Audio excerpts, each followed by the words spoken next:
Olá pessoal, estamos de volta para finalizar a nossa aula de diagnóstico com uma parte muito importante, por isso que eu fiz esse vídeo separado, né, que é o envio da amostra para o laboratório para exames histopatológicos. A gente viu que para o diagnóstico existem várias ferramentas. Você pode fazer uma avaliação clínica detalhada, você pode usar os exames de imagem, você pode usar os exames laboratoriais, como o exame de sangue, pode usar a sorologia, os exames auxiliares, né? Então, todos esses exames, eles são muito importantes.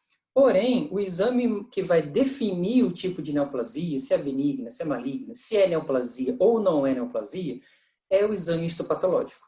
Então, a gente tem que ter muito cuidado na hora de enviar essa amostra, porque às vezes você faz tudo certinho, coleta e identifica tudo certinho, mas você erra na hora do envio, na hora de preparo do formal. E é esse o objetivo, né, desse restinho de aula sobre diagnóstico que a gente vai falar. Então, a gente vai utilizar um fixador universal que todo mundo conhece, todo mundo já teve aula na anatomia, que é o formol. O formol, ele vem puro, ele é fotossensível, por isso que o vidro ele é âmbar, né? Então tem que ser âmbar. Se você preparar um formol e deixar na luz, ele pode perder um pouco a sua qualidade e característica. Então, para você fixar a sua amostra, você tem que diluir esse formol 10 vezes. Como é que a gente faz isso? A gente vai pegar esse formol puro, vai utilizar uma parte do formol puro para 9 partes de água destilada, né? Então, com essa diluição, eu diluo o formol 10 vezes e esse formol está pronto para ser fixado à minha amostra. Qual a quantidade que eu vou usar de formol e de água? Você está falando em partes. Qual a quantidade em ml? Depende de quanto você quer fazer. Nesse caso aqui, esse beck é de 1 litro, que é de 1000 ml, certo? Então, se você quiser fazer 1 litro de formol a 10%, você vai utilizar 100 ml de formol puro e 900 ml de água destilada. Se você quiser fazer 100 ml, você vai utilizar 10,90, e assim sucessivamente, dependendo da quantidade que você quer fazer. Às vezes você quer usar pouca amostra, porque a amostra é pequenininha, então você faz menos ou faz mais, tá certo? Deixar a peça no mínimo 24 horas. O formol, ele fixa, né, ele penetra dentro do fragmento, dentro da peça, uma certa velocidade. Se você esquentar um pouquinho o formol, você aumenta esse processo de fixação. E qual que é a velocidade de penetração? Depende muito. Pode ser bem devagarzinho, tipo 3 milímetros a cada 24 horas, depende. Se ele for um tecido muito mole ou se ele for um tecido muito denso. Então, por exemplo, gordura e sistema nervoso central, ele fixa rápido, porque é um tecido, né, que não tem tanta densidade. Agora, já um osso, ele precisa ficar mais tempo porque a densidade dele é muito grande. Ok? Então, a gente tem que deixar um mínimo de 24 horas, mas dependendo do tecido, tem que deixar mais. Existe uma variação desse formol 10%, que é o tamponado. Se vocês relembrarem lá da química ou da bioquímica, vocês vão lembrar que uma solução tampão é aquela solução onde não varia o pH. O pH mantém sempre constante. Então, o formol tamponado, ele é muito bom quando você quer armazenar uma amostra por muito tempo. Ele fica ali 1 ano, 2 anos com o pH sem variar, né? Por quê? Se o pH varia para ácido ou para alcalino, a gente tem alteração na célula que está ali. Então, você tem a formação de ácido fórmico, você tem a formação de substâncias ácidas, e essas substâncias ácidas vão lesar a célula e também vão formar o que a gente chama de artefatos de célula, de confecção, né? Então, como é que eu vou fazer? A mesma coisa. Dilui o formol, aquele formol que eu falei que é puro, pessoal, ele é 37%, tá? É o máximo de concentração que um formol ele pode chegar. A gente considera 100% esse 37% porque é o máximo, ok? Então, você vai utilizar esse formol puro, né, uma parte para 9 de água, e eu vou utilizar o fosfato de sódio. 4 gramas do monobásico e 6,5 gramas do dibásico, né? Vai misturar tudo, pronto, você tem um formol tamponado, tá? Eu não vou cobrar isso, viu, gente? Isso aqui é só para vocês quiserem fazer, já tem a formulazinha. E uma observação. Hoje, pode ser só água destilada, ou posso usar água filtrada, ou até mesmo água da torneira. Então, pessoal, veja, quanto mais pura for a água, melhor é a qualidade do seu formol. Por quê? Você vai ter menos interferências ali dentro de outras substâncias químicas. Então, por exemplo, se você jogar água filtrada, por mais que ela esteja filtrada, limpa e tudo, ela tem cloro, ela foi tratada, né? Então, é complicado a gente usar água filtrada e a gente não conhecer a procedência dessa água. E usar água de torneira, então a gente não deve fazer isso.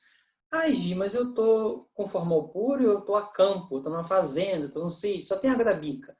Aí você faz isso. Você põe a água da torneira e faz o seu formol 10%, coloca a sua amostra. Só que quando chega no laboratório, você tem que informar que esse formol foi feito com água da torneira para a gente trocar esse formol e aí sim você ter uma qualidade melhor. Tá? Tudo começa, pessoal, a partir da fixação.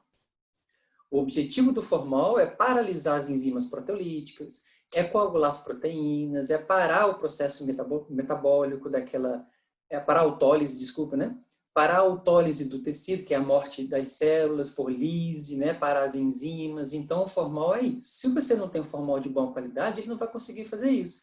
Então, eu vou ter degradação, autólise do tecido. E o outro objetivo também é enrijecer a minha amostra para o corte, né? Então, por exemplo, o cérebro é muito mole, a gordura é muito mole. Então, a gente tem alguns tecidos que são menos densos. E aí, quando você utiliza o formol, ele fica durinho. Aí fica ótimo para cortar na hora do processamento histológico. Regras para fixação. Então, a primeira regra, fixar imediatamente após a colheita. Então, seja essa colheita pelo punch, ou por agulha trucute, ou por agulha chamichide, seja osso, seja qualquer tecido. Acabou de coletar, a gente fixa imediatamente, né? O que as pessoas fazem, que é muito comum, depois que coletou a amostra, coloca um algodão ou uma gaze embebida em formol e joga a peça ali em cima. Ela fica ali absorvendo aquele formol e já vai fixando. E depois disso, você mergulha a peça lá dentro. Cuidado com sangue, tá? Se a peça for, por exemplo, um fragmento de fígado ou se for uma neoplasia muito vascularizada, quando você joga o fragmento, você suja o formol inteiro de sangue. E isso não é legal.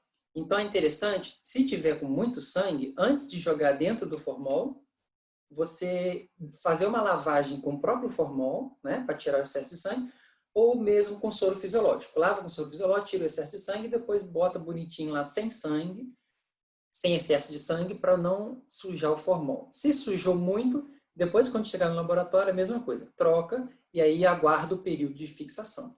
Por isso, pessoal, que o exame de histopatologia, às vezes você coleta num dia e ele fica pronto depois de 15 dias. Ah, porque o laboratório é muito lento? Não, porque existe um prazo também para fixação. A gente olha lá a data de fixação, que é a outra parte que eu vou falar aqui, a data de coleta, né, a data que você fixou o material, e você tem que respeitar o período de fixação. Não adianta nada, é um caso de emergência, eu preciso desse fragmento fixado o mais rápido possível, beleza. Mas a gente até tem como acelerar a fixação esquentando o formol, como eu já disse.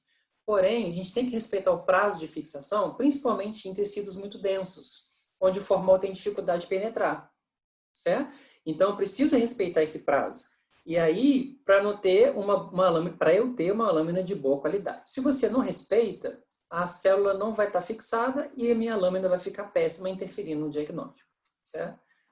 Bom, outra regra é usar frascos de boca larga e com vedação. É muito bom esses frascos de azeitona, onde você, né, quando você fecha a tampa, ele veda direitinho, você pode virar de cabeça para baixo que o formol não cai, tá? Então, de preferência com vedação, mas sempre de boca larga, porque lá no laboratório a gente vai tirar essa peça lá de dentro. Já imaginou você usar um vidro de boca estreita? Como é que você vai tirar? Já teve caso lá no laboratório, a gente tem que quebrar o vidro para tirar a amostra lá de dentro, e isso é um absurdo, né? E a terceira regra é identificação no frasco. Tá? O frasco sempre deve estar identificado. Agora, cuidado. Se você colocar uma etiqueta, essa etiqueta, se não tiver uma cola boa, pode soltar. Então, se a etiqueta não tiver cola boa, você vai passar uma fita em volta, uma fita transparente, né? O que tem que conter nessa etiqueta? Os dados mínimos necessários para identificar aquela amostra. O nome do animal, a espécie, a data de coleta por causa da fixação, lembra que eu tenho que contar o tempo de fixação, o órgão que você coletou e o número da ficha de identificação desse animal. Lembra que eu falei lá no início? Da ficha de patologia ou de necrópsia que você solicitou. Tá? Existem duas maneiras de fixar, ou com a etiqueta para fora do vidro, ou uma etiqueta para dentro do vidro, você escreve a grafite, cuidado para não escrever a caneta, que a caneta pode soltar, tá? A tinta. Se você escrever com grafite, não solta. E aí você pega, cuidado com o papel que vai usar, geralmente o papel manteiga que usa, para também não haver, o papel não dissolver, né? E você joga o papel lá dentro da minha amostra, e isso é ótimo, porque, por um lado, ele não vai perder, né? A etiqueta não vai soltar, tá? A relação de volume de formol para a peça, ela sempre tem que ser respeitada e pode variar de 1 para 10, aqui está errado, tá, gente? A peça é 1 e o volume é 10 ou 20. De 1 para 10 até 1 para 20. O que quer dizer isso? A quantidade de formol é muito maior do que a peça que eu estou utilizando. Então, aqui é como uma fixação correta. E a espessura da peça, se for de necrópsia, que é um órgão, né, que você vai coletar, tem que ser de 1 a 3 centímetros, podendo variar até 4 centímetros, para o formol penetrar direitinho. Como a gente está falando também a possibilidade de haver um fragmento bem pequenininho, através do punch, através do corte incisional, através daquela técnica de biópsia guiada por ultrassom, o fragmento vai ser bem pequenininho mesmo, e isso, o tamanho da peça, não tem problema. O problema é quando ela é por necrópsia, né? Que aí a gente tem uma peça maior, um tamanho, um fragmento de fígado, de baço, então eu tenho que ter esse cuidado, tá? E por que ele tem que ser fininho desse jeito? Para o formol penetrar com mais facilidade. E respeitar a quantidade de formol da peça, para haver uma boa fixação, tá? Uma observação. Se o tecido ele for leve, principalmente formado por gordura, e no caso do pulmão, que é cheio de ar dentro, ele vai boiar. Quando ele boia, a parte de cima do fragmento não vai ser fixada. Então, isso não é legal e a parte de cima vai entrar em autólise. Para evitar isso, a gente coloca um algodão na parte de cima. Essa peça vai ser empurrada, aqui em cima vai estar todo embebido por formol e não vai haver problema de autólise para fragmentos que boiam, certo? Aqui é um exemplo de como não se deve fazer. Aqui eu tenho um órgão extremamente grande, de espessura, né, muito alta, com pouco formol. Você pode até jogar um órgão lá dentro, mas você tem que ter uma quantidade maior de formol. Isso aqui só é aceito para você levar a sua amostra para o laboratório. Tá? Se você está no campo, se você está numa fazenda e é perto, você pode fazer isso e levar para o laboratório. Chega no laboratório, eles cortam e fazem do jeito certo. Aqui também como não se deve fazer, tá? Uma amostra muito grande para um frasco muito pequeno para quantidade de formol muito baixa. Ok, gente? Uma exceção à regra. Se você tem um cérebro, está fazendo uma necrópsia e tirou o cérebro e tem uma neoplasia nesse cérebro e você não quer cortar o cérebro porque o cérebro é muito mole, né? 60% é feito de gordura, você pode fazer uma pré-fixação muito utilizado para sistema nervoso central. Tá? Como é que a gente faz? Pega um pote de sorvete, enche de formol a 10% e joga o cérebro inteiro lá dentro sem cortar.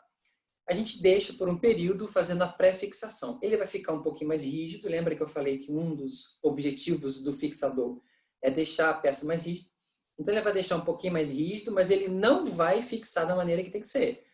Esse procedimento ele é feito, ele é um procedimento correto, né? Vai usar a peça inteira, não vai cortar, vai deixar lá pouco formol, mas só para uma pré-fixação, para ele ficar mais rígido. Levou para o laboratório, chegou lá, faz os cortes do cérebro e da neoplasia, que se queira, e joga de novo para o formol na quantidade certa para fixação. Tá? Então, aqui, só para a gente finalizar, a parte incorreta, né?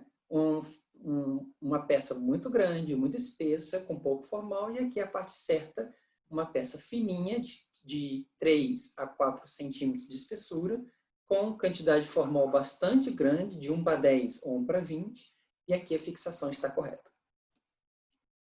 Bom, gente, eu espero que vocês tenham, né, entendido, espero que vocês tenham atualizado, porque essa aula, na verdade, né, foi uma revisão de muita coisa, mas é muito bom para a gente colocar todo mundo no mesmo nível e a gente falar a mesma língua, tá bom? Então, até a próxima, até a semana que vem, e um beijo a todos.